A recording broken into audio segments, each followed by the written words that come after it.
topics and opinions expressed on the following show are solely those of the host and their guests, and not those of W4CS Radio, its employees, or affiliates. W4CS makes no recommendations or endorsements for radio show programs, services, or products mentioned on air or on our web. Any questions or comments should be directed to those show hosts.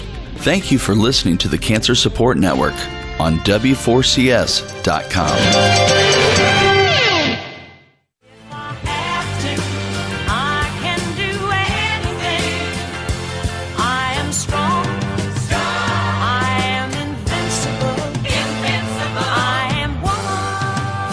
Hello, everyone, and welcome back to Survive and Live Well, Tips to Treat and Beat Cancer. It's great to see all of you here. Remember to enter your questions and comments in the chat room located on the bottom right corner of the screen. If you are trying to sign in as something other than your guest name, just hover over your name, and you'll see a little black arrow, and that allows you to change your name to your proper name. Okay, so in Continuing with our Healers series, today we are going to talk about psychotherapy. Psychotherapy is an approach to wellness that recognizes the interconnection between mind, body, and spirit and can help us to unlock the traumas and events that contribute to our disease. Cancer occurs when the individual suppresses, for long periods of time, toxic negative emotions, primarily anger, hate, resentment, and grief. This creates actual cell changes within the body and leads to cancer. It is therefore critical to uncover and release these toxic negative emotions in order to heal from cancer. When illness reoccurs, it is because only the symptoms were resolved. The root illness was not addressed. And while emotions are not the only culprit, they are a powerful one. I know I learned the hard way by addressing the symptom and the physical triggers for my cancer. Perhaps many of you are like me. You knew you needed to address emotional toxins, but you didn't, or you still don't know how to do it. So today we hope to help you to better understand why you need to address the mind and how to do it. We hope to help you to get started on, for lack of better words, mental rehab. And I will apologize before I go any further for my nasally sound, just a little bit of either allergies or somebody's cold that they lent to me. So my guest today, Dr. Peter Resnick, has been a practitioner of the mind-body integrative therapy for over 30 years. He is a faculty member of the American Institute of Mental Imagery and a staff member of the Schachter Center for Complementary Medicine. He has practiced therapy and conducted wellness seminars for over 30 years in the Ukraine, Russia, Israel, France, and the United States. I'd like to see his passport. Dr. Resnick is a recognized specialist in the fields of mind-body integrative therapy, behavior modification, mental imagery, dream work, clinical hypnosis, and morphology. Dr. Resnick, it is such a pleasure to have you here on the show today. Thank you for inviting me. Well, I'm sure we've got a lot to share, and I'm glad we finally got you here on the show. So, Peter, I'm glad to be here. Peter and I had a little miscommunication about our first time around, so we're very glad that we have Peter here today. So, Peter, you talk about the importance of communication. Can you give us some examples of this communication between the mind and body, and also maybe explain how this communication changes our body? You know, communication is happening all the time. We speak to our body all the time, even though very often we don't realize that we speak. But just think of what happens in everyday life. Imagine, imagine you need to take a bus. You're turning around the corner, and you see that the bus is about to move. The door is almost will close soon. The last passenger is getting into a bus. What happens? You speak to your body. Of course, you don't say to yourself, I want norepinephrine to be released by my brain, liver, por favor, release sugars and fats into my bloodstream so I could run and have stronger muscles. No, it doesn't happen. You don't say to yourself anything in English or Spanish or Greek, but you are actually using a universal language of all human species. And the language consists of three parts, and this I want everybody to understand. We speak constantly to ourselves, and there are three parts to anything we say to ourselves. The first one is an impulse of will. For example, with this example about catching with the bus, you're actually saying to yourself, it all happens very quickly. I want to be there. That's an impulse of will, or you can call it intention. The second is an image that appears. Hello? I'm here. Oh, okay. Yes. The image that appears in our mind, which means we have to, through this image, realize that it's possible to catch with the bus. That is, if you turned around and you saw the bus is half a mile away, you would not have the intention to run, right? Right. So the second is the image that appears in our mind. And the third, finally, is the meaning that we ascribe to this image. And the meaning is, yeah, I can catch up with the bus. And then what happens, as this cascade of language happens, sugars and fats indeed are released into your bloodstream from the liver, and your brain does produce norepinephrine. So that physical reaction happens only in response to this language that we are not even aware of that we have. That is very important to understand. Mm-hmm. Once you have this language happening, and it's whether you want to turn around the corner or you speak to yourself about something more serious. And I wanted to understand that. I'm not saying anything new here. Right, of course. 20 years ago, a wonderful woman, Candace Pert, former chief of biological psychiatry at the National Institute of Health, wrote a very nice book called Molecules of Emotions. And she wrote, in every cell, interpretations are registered as physical events. So when the body is interpreting what I see, that is the distance between me and the bus, says, okay, we can do it, then the body does everything to support my intention. And that is, it's not a bad intention to catch up with the bus. But what if we have other intentions, even intentions that we consciously don't want to have? A bad thought comes. So sometimes we don't have thoughts which are user-friendly, so to speak. But our body is still interpreting them and then follows step by step the image that comes to our mind. Give you an example. We know that research shows that a surviving spouse has twice as high risk of getting a heart attack than an average person. And the internal language may be something like, I cannot go on, or I would rather be dead. And then the body is catching up. What about a woman, for example, who would say to herself, my mother had breast cancer at the age of 45. I'm 40, here I go. Mm-hmm. And inadvertently, that thought comes. And the body is listening. The body is not an intellectual who's sitting there and thinking, well, this is good for me, this is not good for me. Think about a computer. It receives information and begins to respond, begins to tailor the whole physiology to... Right. The body, in other words, the body doesn't have a filter, so it's going to hear the bad. It's going to hear you say anything negative, whether you really want it. Whatever you say. That's right. Absolutely. That's right. And I'm not suggesting in any way that, oh, yes, we cause our illnesses. No. But what I am saying is that what we say to ourselves does have an impact on our body. To what degree, I cannot tell you.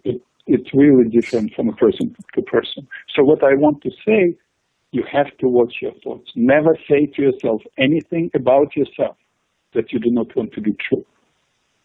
That's a very good way of putting it. I was going to say, never say anything you don't want your body to hear, but never say anything you don't want to be true. That's a very good way to put it as a mental reminder. Helen, and this is, we're talking about the kind of the easiest way to understand our communication with the mind, between the mind and the body.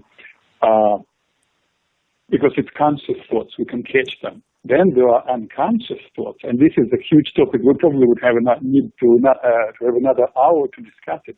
Because how can you deal with something that is not conscious? Right. Of course, humanity developed tools over millennia, and we do have those tools, but they're a little bit more complex. One of the tools, for example, to know what your unconscious thoughts are night dreams. You know, there was a great philosopher and theologian and physician, Maimonides, who said, tell me what your night dreams are, and I will tell you not only who you are, but who you can become. Because through night dreams, night dreams are bypassing conscious critical judgment, bypassing our wishful thinking, reveals to us. I cannot go now into the topic of night dreams because we're talking about something else, but if anybody is interested, they can go on my website and go under articles and read. I have an article on night dreams and even how to use them to understand what's happening with your mind, unconscious, and what's happening with your body.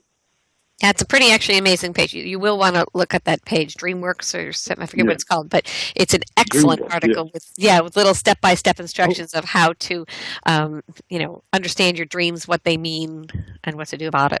Yeah. Another way to find out what our unconscious thoughts are, and again, why I'm insisting on trying to understand the unconscious thoughts. Sometimes a person walks in my office and said, "Oh, I'm so committed. I want to get well."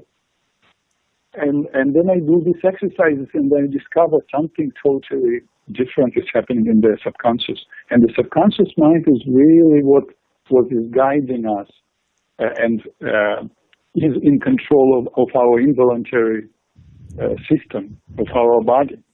So I have many exercises to probe our unconscious, particularly when a person has a serious illness. And again, if you're interested, I can actually guide your listeners to a couple of exercises. Yeah, if you could give us an exercise, that would be great. And understand, everybody, that these exercises are very general exercises. Peter can't give you one that is specific to your needs without really getting to know you, without reading your face and understanding your individual person. So this would just be a general exercise. Yeah, I also want to understand what kind of exercises these are. It's mental imagery exercises. Why do I use mental imagery? Because mental imagery bypasses our conscious critical judgment. If I say to you, Ellen, be happy, you will not go, I'm happy. No. What will happen? You will have to connect with some experience that you had, and it will come from what? From storage house of your consciousness called memory. But these memories are stored as images. And so some image will come, whether it's birthday or somebody met you and you had a wonderful experience or some memory of being in nature.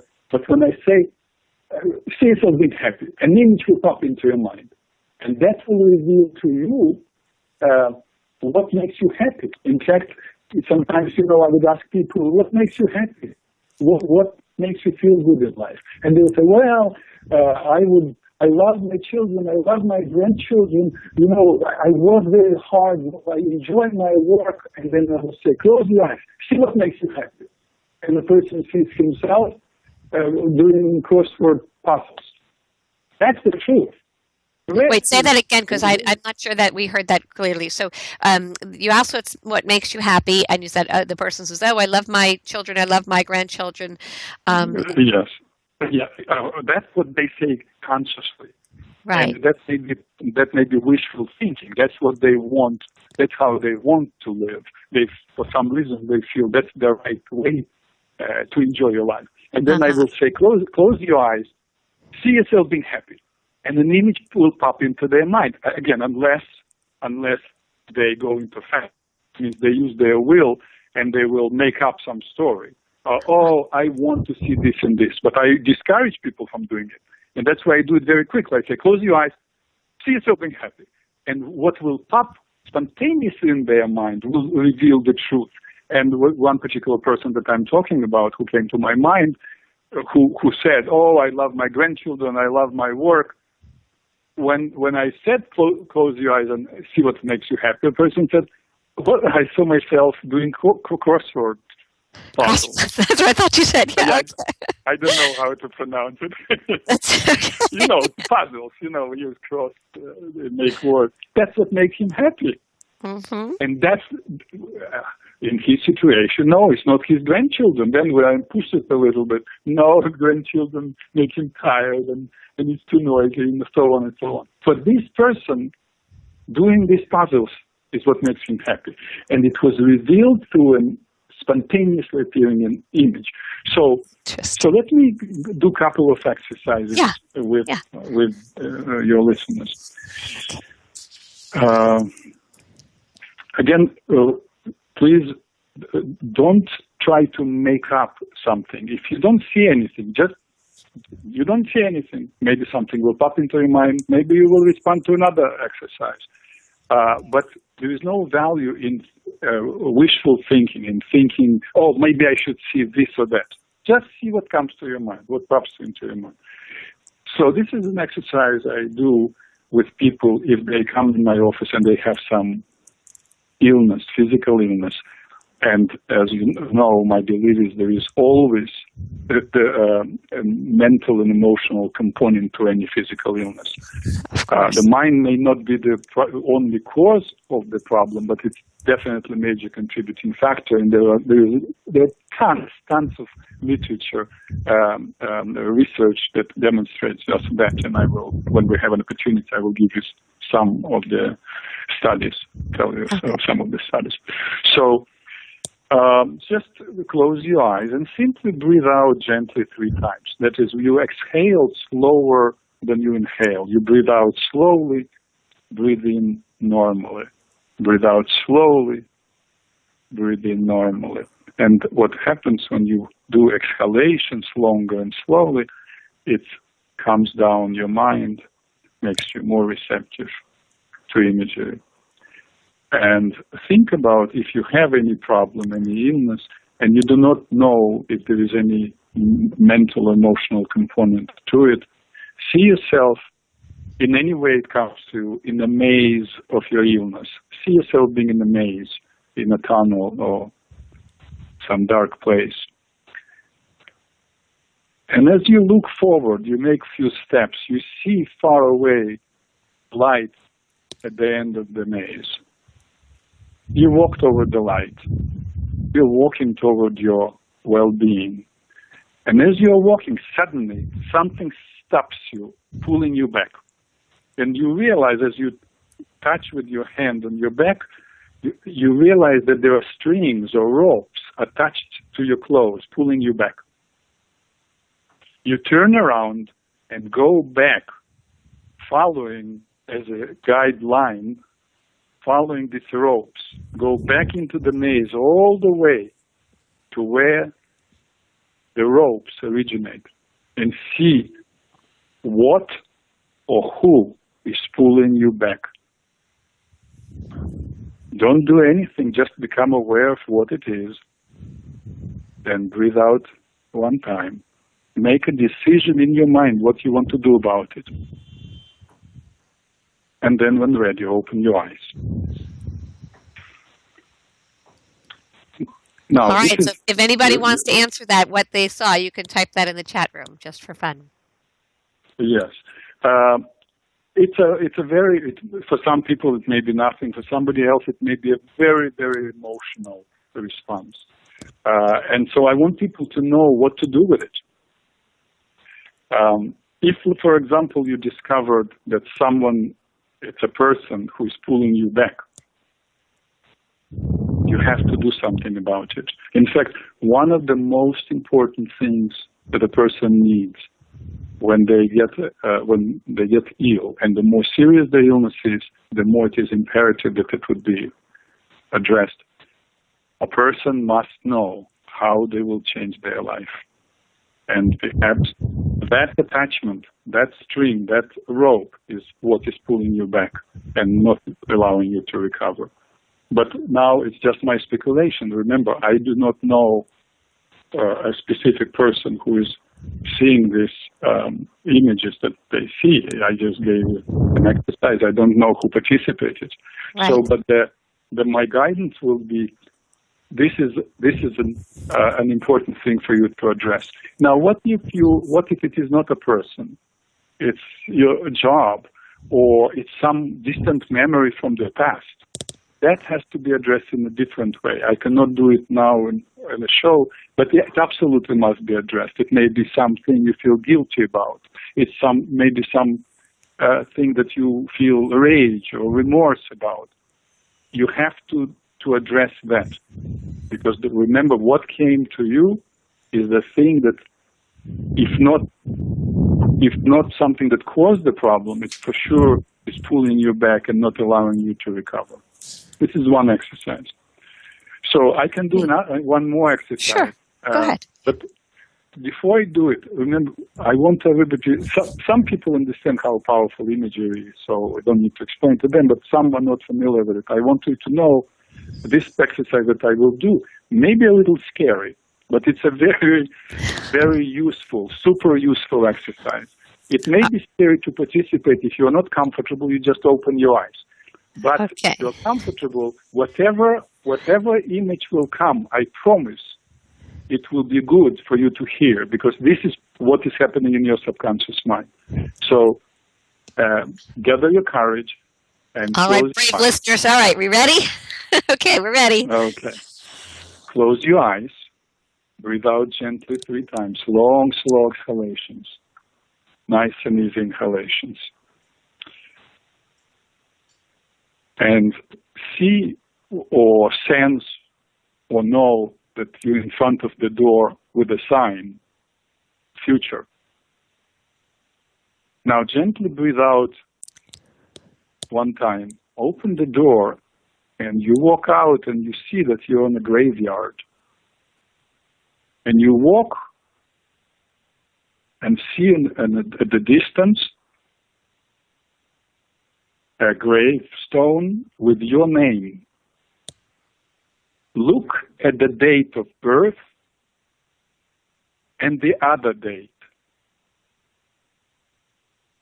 Whatever you see, acknowledge it, breathe out 1 time, go back through the door, knowing that you can come back to this place if you need.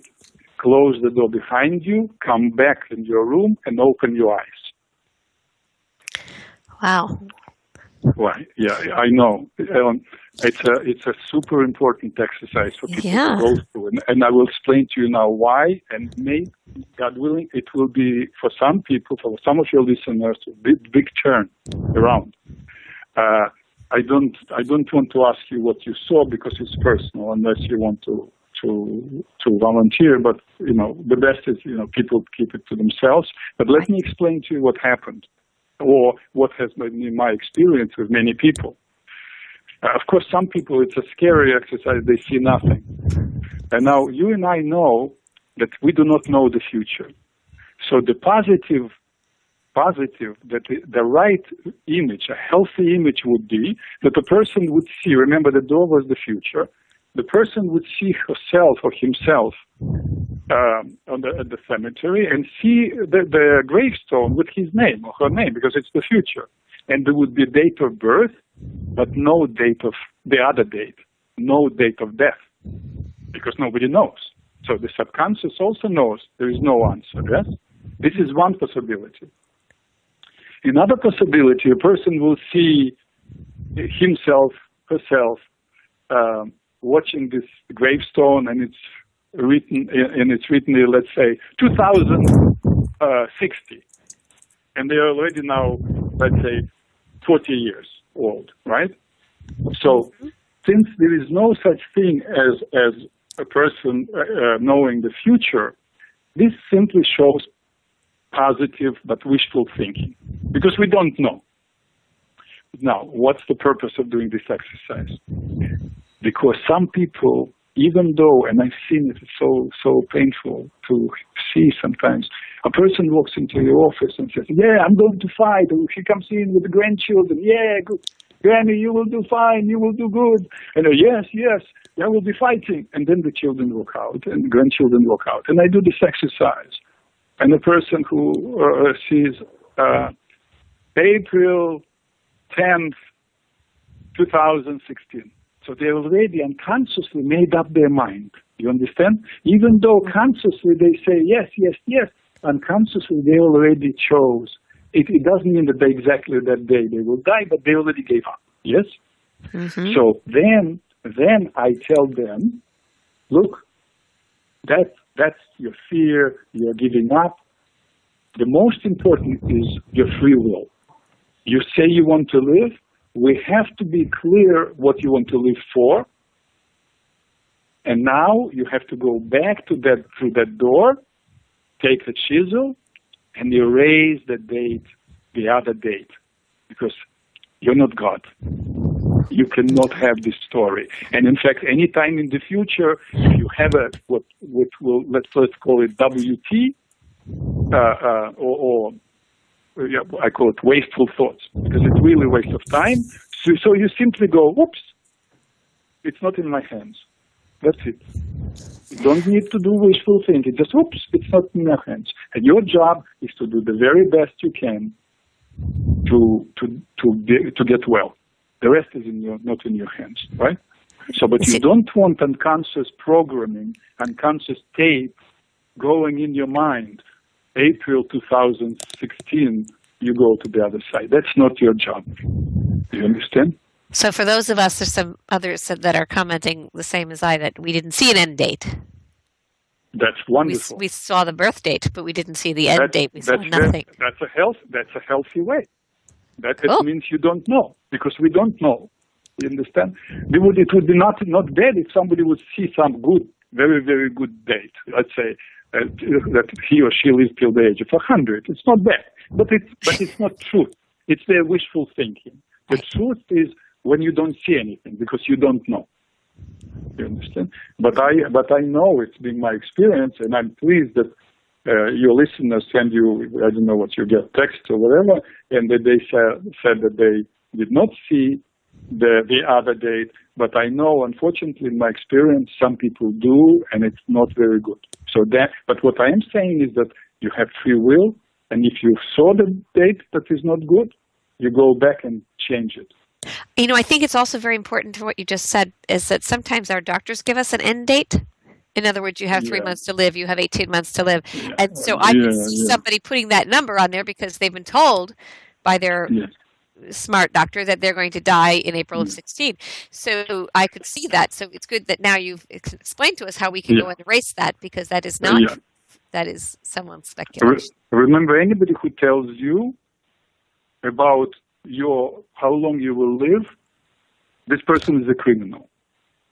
Because it doesn't matter. Anybody, you ask any person of any intelligence, very, very little even intelligence, if they work in the field of health, you ask them, yes, this is statistics, but did you ever hear anybody living longer than you just said? And the person will say, yeah, this is anecdotal, yeah, I heard somebody. Okay, then you're killing me. And you're telling me that I will be dead then. You're giving me a death sentence. Yes. That's a crime. That's playing God. That's not good. You don't listen to this. You take their thought and flush it down the toilet in your mind. That's right.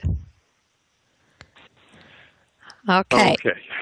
So we're going to do that. And I'm real glad. No, I want to cover something else.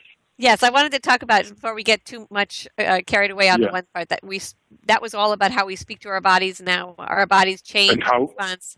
But what about listening to our bodies? Yeah, listening to our bodies. First, we have to know, is there anything to listen to? Or, like William Harvey, in 1650, William Harvey discovered that the heart is a pump that pumps blood. And since that, this mechanistic view of the body did not really change. And conventional medicine still views mostly the body just like that, like a machine. But a lot of research in the last 30, 40 years demonstrates quite the contrary, that indeed we have to listen to our body because our body talks. How? Now, today's 2015, 1970. 1970 is 45 years ago. Wow, this is a study that has to be taught in every medical school, and I don't think it is. Dr. Jenkins from the Department of Health, Education, and Welfare of Massachusetts did a study on the factors that increase the risk of getting a heart attack. Right? You hear me? Yeah.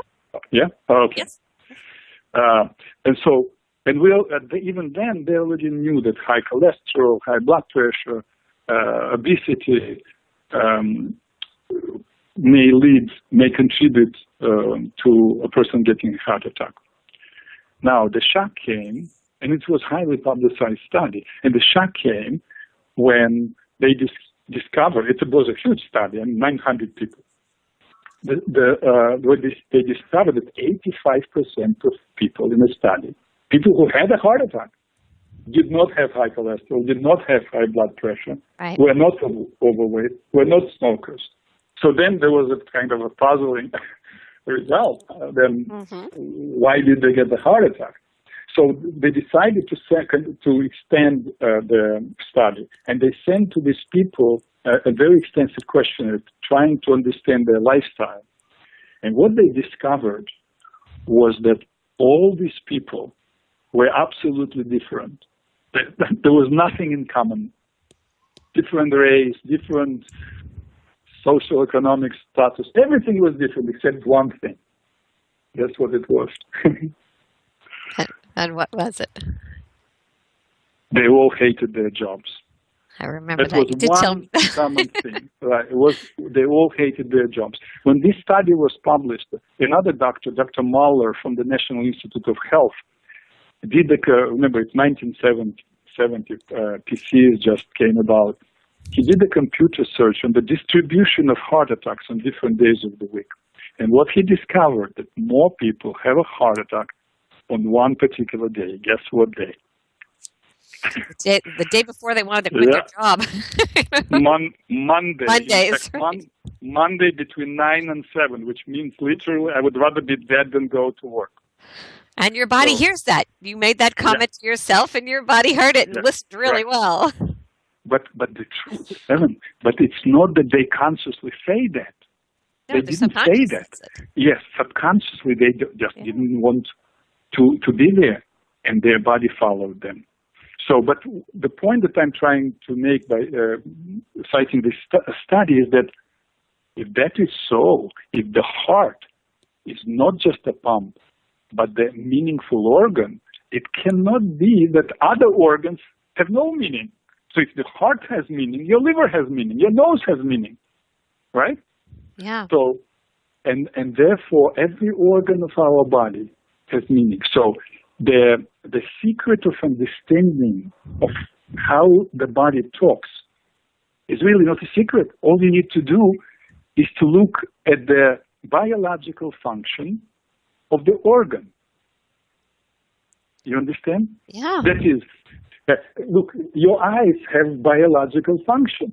What do you do with the eyes? You see, yes?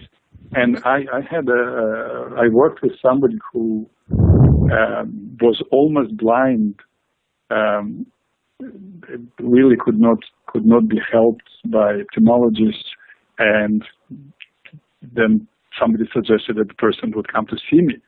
And this person literally refused to see. I'm not talking about physically, but emotionally, that his daughter was very happy, even though she married, quote, the wrong man. And as and as he started changing his life attitude, his vision improved. Amazing. So what is breast? The breast is biological functions to do what? To nourish. Yes. So when a woman has breast cancer, it's an issue of nourishment. Very often, I find that these women nourish everybody else, but very undernourished themselves. It's always about the children and their husband and this and that, but forgetting about themselves. I'm not saying that 100%. I always discover that is the case. I'm saying that very often, sometimes it's several issues in one. Or if you think about the function of somebody who has problems with lymph nodes, what are lymph nodes for? It's a drainage, it's a cleansing, it's a factory of cleansing, yes? Right. And if it's too much junk is coming, too much, then the factory breaks down. It's clogged up. What is the biological function of reproductive organs? To reproduce. So I find that people with issues, men with prostate cancer, women with ovarian cancer, with cancer of uterus, very often have issues either with sex or sexuality or with children. There are some conflicts that they would not even think they had. And when I begin to do these exploratory exercises that you just experienced, suddenly it comes up. Now, do you mean conflict, Peter, do you mean conflict with their own children or as a child? Or either? No, or neither. For example, I worked, well, somebody came to my mind. I worked with a man who, because of his religion, there is no divorce. Absolutely no divorce. He's totally devout, follower, and he would not get divorced. But there is no really marriage for years. And he lived with it. He made a commitment, and then... But that's sort of kids. But that's not all. And then he gets attracted. A very noble man. Oh, a fantastic gentleman. And then he watches one of the co-workers and falls in love with her just because who she is. Nothing. She doesn't know about it. He's super appropriate, never expresses anything to her, never goes with her to have coffee. So God forbid he would not behave inappropriately. But inside, he's screaming. His body is screaming. He's a man. And he develops prostate cancer. And I see this as the direct connection to the inner conflict. You understand? Yeah. So all this, there are. I can take you through some more exercises, so I can tell you a little bit more about studies that have been done to support. I'm not original.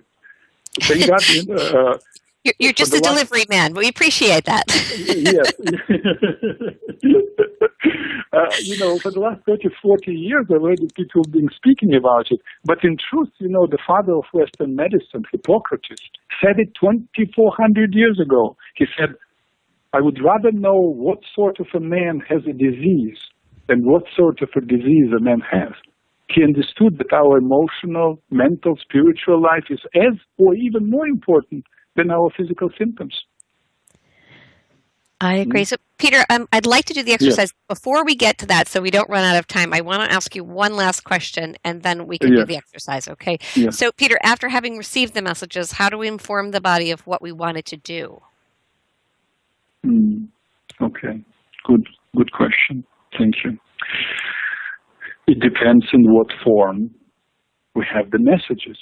But remember, the messages come either an intellectual spark, which means intuition, a thought, or an image. So if the thought is about something, but remember, there is a reciprocal relationship between the body and the image, because the image is a link between the mind and the body. The image is the form that embodies what is happening in our psyche. You understand? So when the image comes, it's a reflection of a certain state of our mind and a certain state of our body. So then we can take the image, and we have free will within imagination, and change the image. Give you an example. If it's a mental image or thought, I'm a prisoner, you close your eyes and see yourself as a prisoner. The full pain of being in jail, and then make a decision, breathe out one time, make a decision, find your way out of jail. Then open your eyes. You will say, Peter, what's the big deal? Okay, I fantasize. I imagine myself being out of jail. I know deep inside I'm still in jail. No. Because once you did this act of will through imagery, there is an imprint in your psyche. You already had a mental rehearsal that possibly you didn't do before of finding a way. You send the message to your subconscious to begin to search for ways to freedom rather than feeling, oh, nothing will help me. If cancer could speak, if I could say one sentence, actually I would say two sentences as a language of cancer. That one would be no way out, when a person feels trapped and there is no hope. And the other, it's over, when somebody feels like they came to a point in their life there is nothing good to look for. So one or the other, no, but very often I see people with this attitude, no way out. And it may be not really conscious. in fact, there is actually an experiment. Well, there was an experiment. Excuse me, an experiment done with rats. White mice. In case if you have a case of cerebral chauvinism, I will tell you that white mice have the brain which is very similar to human. So they experiment on little mice. Little mice, and yeah. So what they did is they'd put a bunch of mice in a cage and gave them a very low frequency electric shock.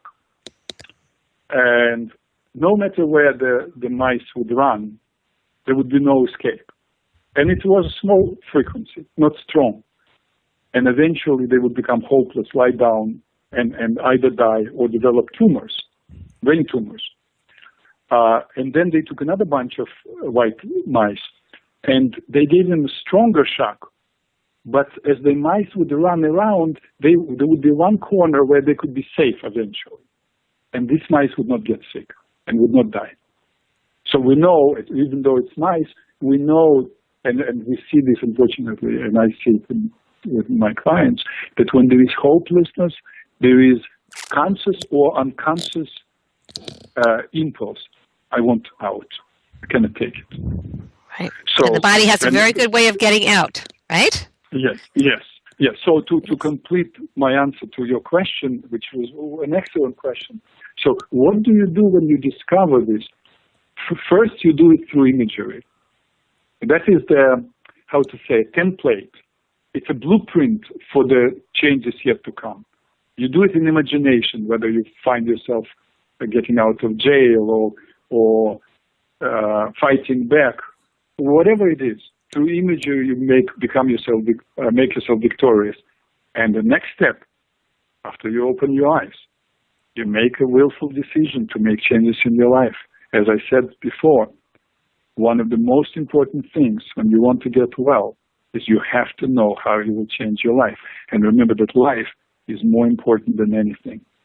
More important. Your life is more important than anything else. More important than money, the house, prestige, ego, even your children, even your spouse. Your life is most important. You take care of yourself. Then you will deal with the rest. Well, it's like they say on the airplanes. Remember, put your own mask on first. Yeah, absolutely. Don't put your mask on, you can't help your child or anybody else.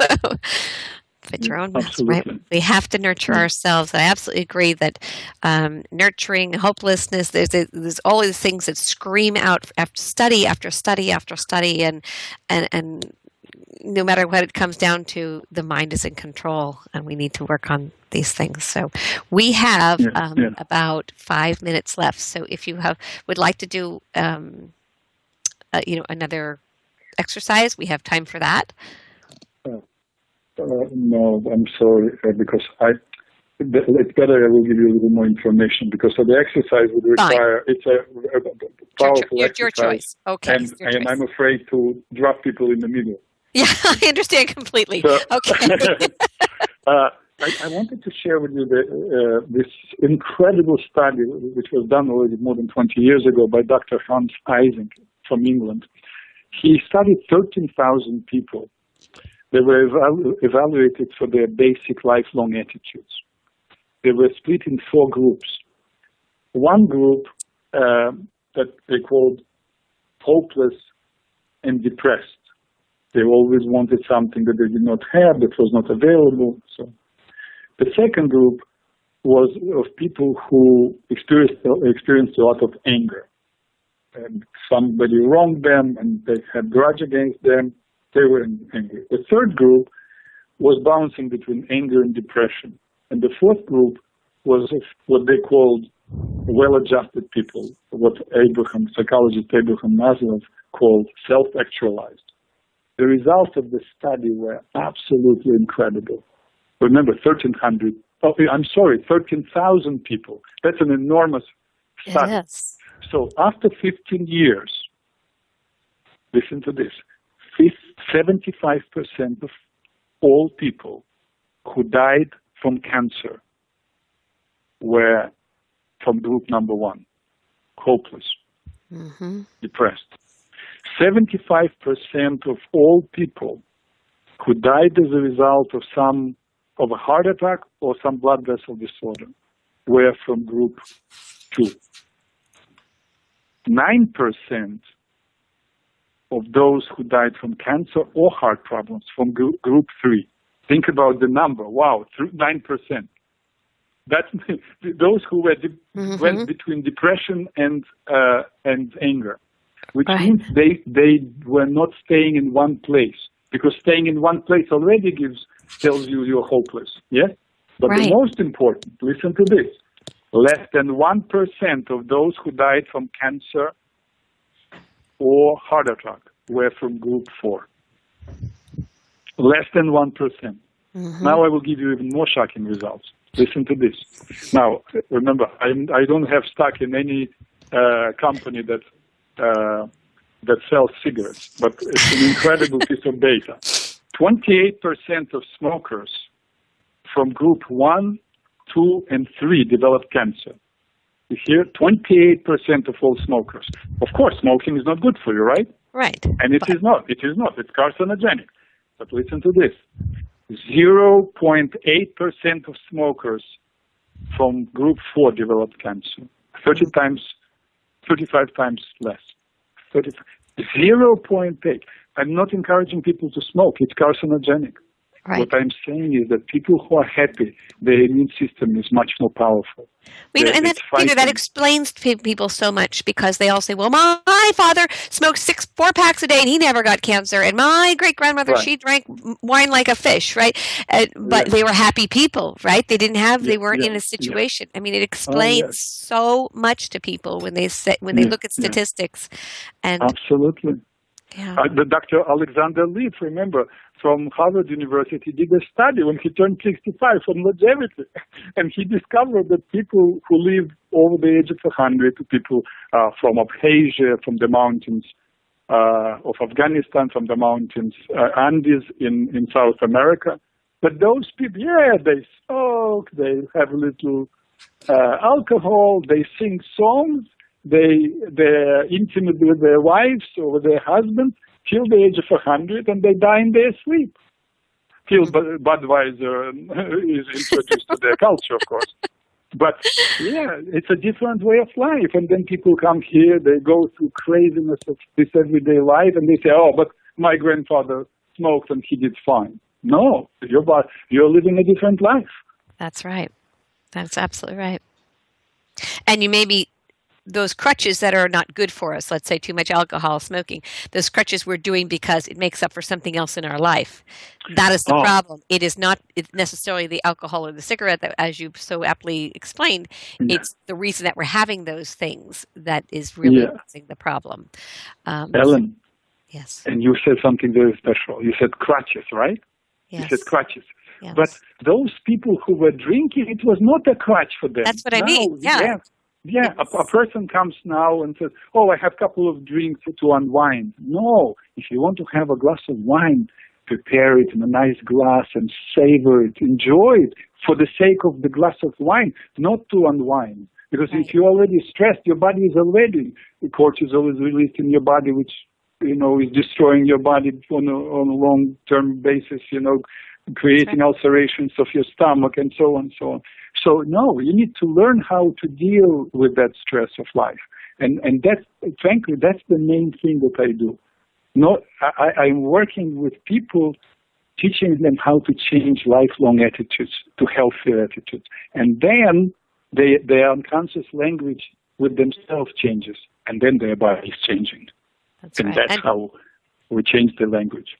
Okay, and that's a perfect ending because, Peter, we're out of time, so I want to thank you very much. This has been a great conversation. I could chat with you all day, and I think everyone would like to hear you talk all day. Thank you. Thank you. You're very, welcome. very much. And everyone, this has been Survive and Live Well on Cancer Support Network, W4CS.com.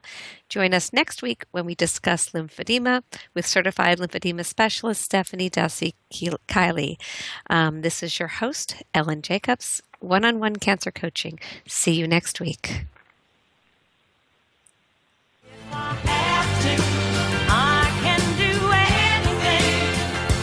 I am strong. I